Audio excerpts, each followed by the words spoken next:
some good friends with John and Beth. Is that a Union sword, dude? It is. Saber. I'm sorry. That is a saber.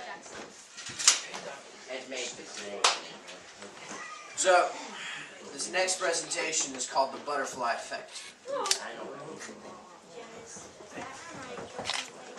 We're going to talk about the importance, the value of one human life and how important the decisions are that you make every day. So important. Alright?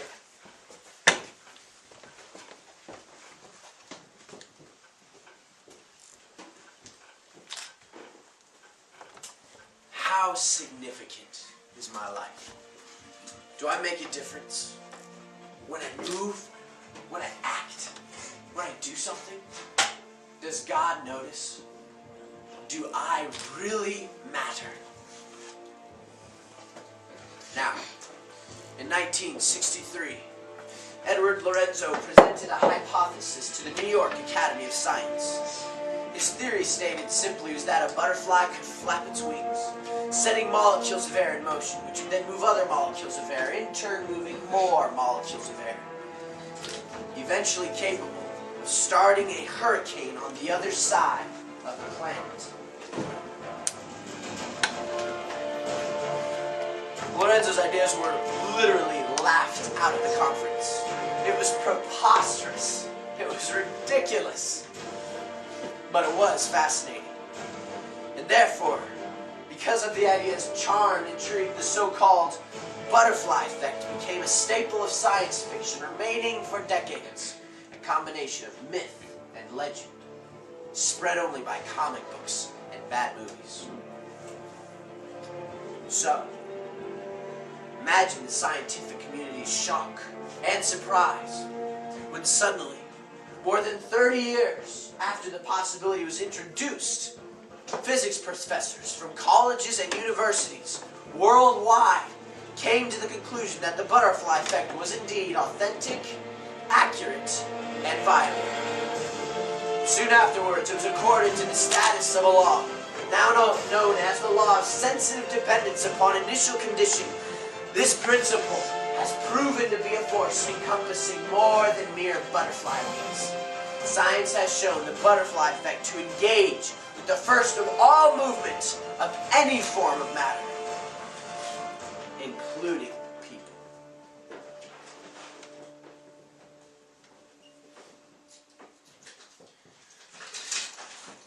Well, did you know that there once existed a single man who, more than a century ago, made one move whose effects still ripple through your life today? He was a 34-year-old school teacher, but on that hot, humid day of July 2nd, 1863, Joshua Lawrence Chamberlain was in the fight of his life. A former professor of rhetoric from Bowdoin College in Maine, he was now a colonel in the Union Army. Colonel was standing at the far left edge of a group of 80,000 men strung out in a line across fields and hills stretching all the way to a little town called Gettysburg, Pennsylvania. And earlier that day, Colonel Vincent had placed Chamberlain and the 20th Maine at the end of the line, saying, "Whatever you do, you can't let them come through here."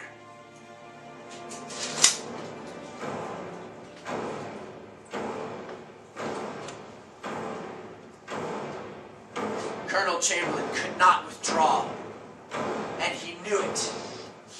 If the Confederate Army overran them, the rebels would gain the high ground, and the Union Army would be quickly defeated. In essence, 80,000 men would be caught from behind on a downhill charge with no protection. And to win, the gray-clad Confederates would have to come through Chamberlain. And then it happened. At 2:30 p.m., The first attack came from the 15th and 47th Alabama Regiments. They attacked running uphill as fast as they could, firing at Chamberlain's men who were stationed behind a rock wall they had thrown up that very morning.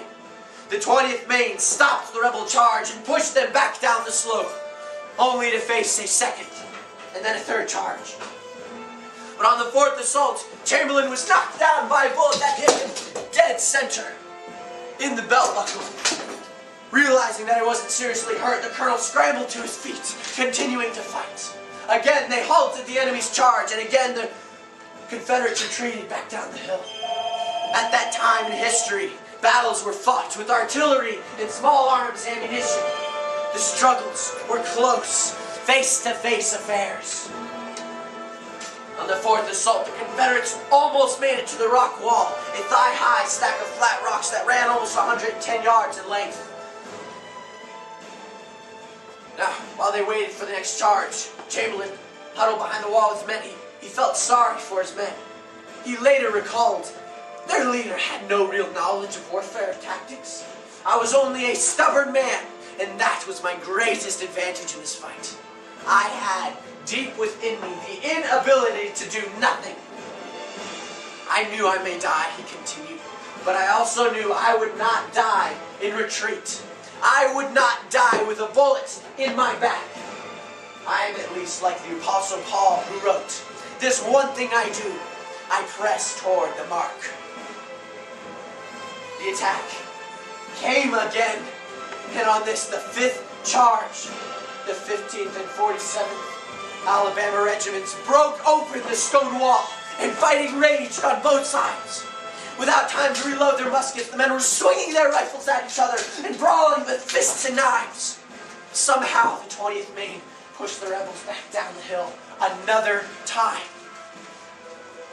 But on that fifth broken assault, Chamberlain's younger brother Tom appeared with Sergeant Tozier, an old, hard-nosed soldier. Sergeant Tozier had a thick wad of torn shirt stuck into a hole in his shoulder where he had been wounded. "No help from the 83rd, the sergeant said. They're shot to ribbons and all they can do is extend the line a bit. We're getting murdered on our flank." "Can we extend?" Chamberlain asked. "There's nothing to extend," Tom answered. "More than half our men are down." It was true. Chamberlain started in Bangor, Maine 6 months earlier with 1,000 men. He started that morning with 300, and now he was down to 80. "How are we for ammunition?" Chamberlain asked. "We've been shooting a lot," was his brother's reply. "I know we've been shooting a lot. I want to know how we're holding out. How much ammunition do we have left?" As Tom ran to check, a 12-year-old lookout had climbed a tree. "They're forming up again, Colonel." He looked up to see the boy pointing downhill. "They're forming up right now. They've been reinforced. Sir, there's a lot more of them this time." At that moment, a messenger stumbled into their midst out of breath. He said, "Sir, Colonel Chamberlain, sir, Colonel Vincent is dead." "Are you sure, soldier?" "Yes, sir. He was shot right at the first of the fight by Weed's brigade. But Weed's is dead. They moved to Hazlitt's battery up top, but Hazlitt is dead too." Tom, Chamberlain's younger brother, came running back. "Chamberlain, Joshua, we're out. 1 to 2 rounds per man at most. Some of the men don't have anything at all." Chamberlain turned to a thin man standing on his right. It was First Sergeant Ellis Spear. "Spear," he ordered. "Tell the boys to take the ammunition from the wounded and the dead." "We did that last time, sir," Spear replied. "Maybe we should think about pulling out." Chamberlain responded grimly, "We will not be pulling out, Sergeant. Carry out my orders, please." Tom, Chamberlain's younger brother, keeping an eye on the advancing enemy. Sergeant Tozier said, "Colonel, we won't pull them again, sir. You know we won't." And Tom said, "Chamberlain, Joshua, here they come! Here they come!" Joshua stepped to the top of the wall in full view, crossing his arms and staring down at the advancing enemy. The 15th and 47th Alabama regiments, with their pale yellow-gray uniforms, now reinforced by a Texas regiment, moved up the hill. As their high-pitched shriek, the rebel yell, coursed up the hill towards Chamberlain and his men. Lieutenant Spears, Tom, Chamberlain's younger brother, Sergeant Tozier, Lieutenant Melcher, the flag bearer, were all huddled below. "Joshua," his brother said, "do something! Give an order!" Joshua stood there for a moment, deep in thought, quickly sorting the situation. "We can't retreat," he said, "and we can't stay here. And when I am faced with the choice of doing nothing or doing something, I will always choose to act. And then, turning his back on the advancing enemy, Chamberlain looked down at his men and said, "Fix bayonets!" At first no one moved. They just stood there with their mouths open. "Fix your bayonets now!" he commanded again. "Execute a great right wheel of the entire regiment! Swing your left first! Do it now!" Lieutenant Melcher was the first one to speak, confused. "But sir, what is a great right wheel?" But the colonel had already jumped from the wall and was moving to the next group of men. But Sergeant Tozier answered the question. "He means to charge, son. A great right wheel is an all-out charge." And then turning, Chamberlain pointed his sword directly downhill. And facing overwhelming odds, the colonel slashed his blade through the air, and with the power born of courage and fear, that school teacher from Maine roared, "Charge! Charge! Charge!" The remaining 80 fighting men lifted their voices to match that of their leader. "Charge! Charge!" they cried, tumbling over the wall into history about which most people in our country have never heard. For when the Confederates saw Chamberlain, the leader of the opposition, mount the wall, they immediately stopped, unsure of what was happening. And when he pointed his sword directly at them and commanded his men to charge, they turned and ran. Many of them threw down their loaded weapons. The rebels were certain these were not the same men they had been facing. Surely these men had been reinforced. And in less than 5 minutes, Colonel Chamberlain had his sword at the collarbone of a Confederate captain. "You, sir, are my prisoner," he stated.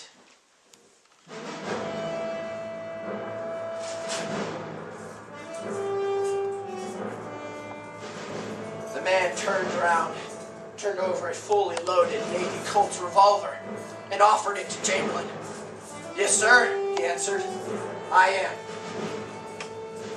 And within 5 more minutes, that ragged group of 80 men under Chamberlain's command, without any ammunition, captured over 400 soldiers of the enemy. It's an amazing story, isn't it? And absolutely true. But here's what most people never consider. Historians say that had Chamberlain not charged that day, the South would have won at Gettysburg. Further, historians say that had the South won at Gettysburg, the South would have won the war, and the war itself would have been over by the end of that summer. Most people think that had the South won the war, we would exist today as 2 countries, the Union and the Confederacy. Historians insist, however, that had the South won the war, we would exist today on a territorially fragmented continent, much like Europe. North America would be divided into 9 to 13 different countries. Which means, when Hitler swept across Europe, had Chamberlain not charged that day so long ago, there would not have existed a United States of America to stand in the breach, fight Hitler and win. Systematically, when the Japanese leader invaded the islands of the South Pacific, there would not have existed a country big enough, strong enough, wealthy enough, and populous enough to fight and win 2 wars on 2 fronts at the same time. The United States of America exists as it does today because of a single man. One 34-year-old school teacher, and one move he made more than a century ago. Don't you see? Joshua Lawrence Chamberlain is a human example of the butterfly effect. One man who made one move whose effects still ripple through your lives today. And you are no less of an example of the butterfly effect than Chamberlain was. Every single thing you do matters. Not just to you, or your family, or your business, or your hometown. every single thing you do matters to all of us forever.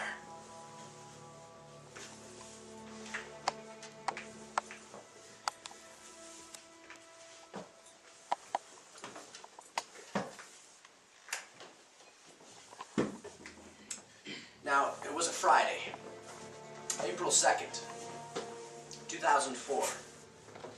ABC News honored a man who at the time was 91 years old. The news program was running a regular segment called Person of the Week.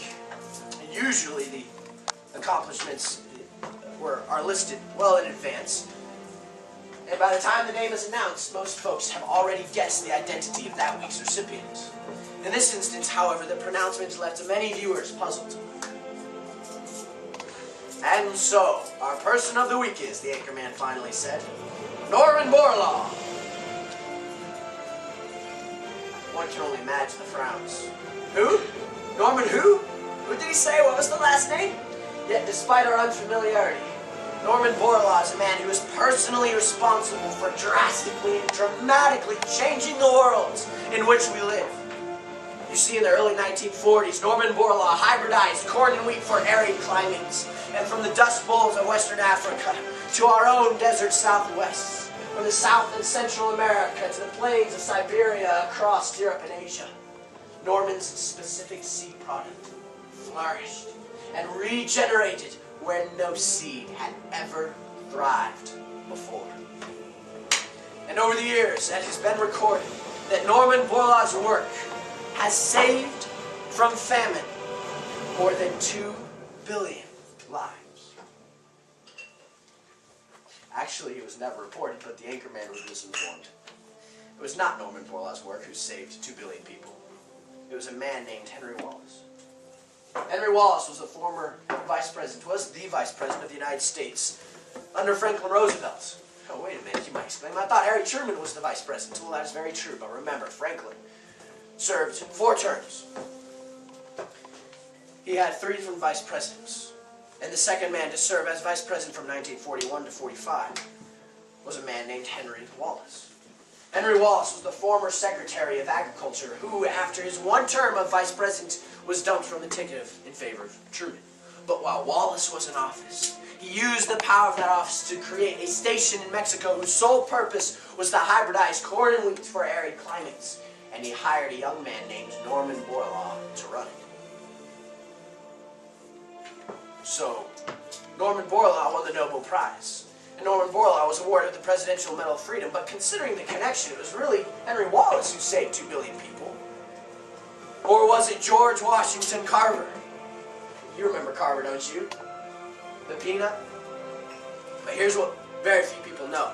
When Carver was 19 years old and a student at Iowa State University, he had a dairy sciences professor who on Saturday and Sunday afternoons would allow his 6-year-old boy to go out on botanical expeditions with a brilliant student. It was George Washington Carver who took that boy and instilled in him a love for plants and a vision for what could they do, for what they could do for humanity. It was George Washington Carver who pointed young 6-year-old Henry Wallace's life in a specific direction long before he ever became Vice President of the United States. It's amazing to contemplate, isn't it? George Washington Carver flapping his wings with a peanut. There are currently 288 things he originated from the peanuts that we still use today. The sweet potato. There are 88 things he originated from the sweet potato that we still use today. And while no one was even looking, Carver flapped his wings a couple of times with a 6-year-old boy and just so happened to save the lives of more than 2 billion people and counting.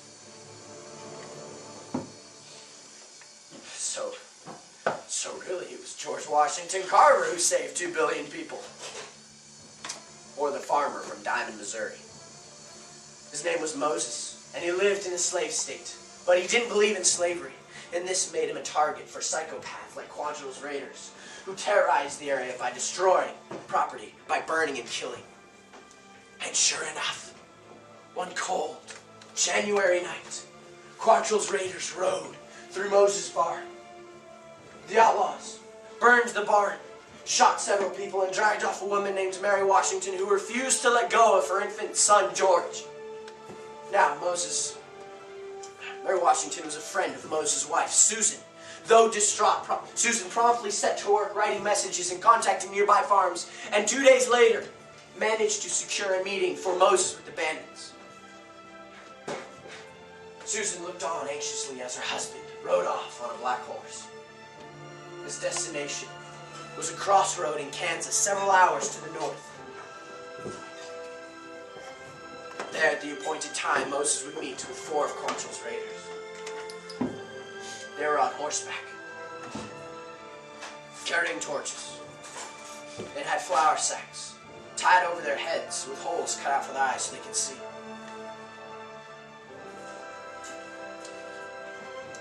And there, that night, Moses traded the only horse that they had left on their farm for what the outlaws threw him in a dirty burlap bag.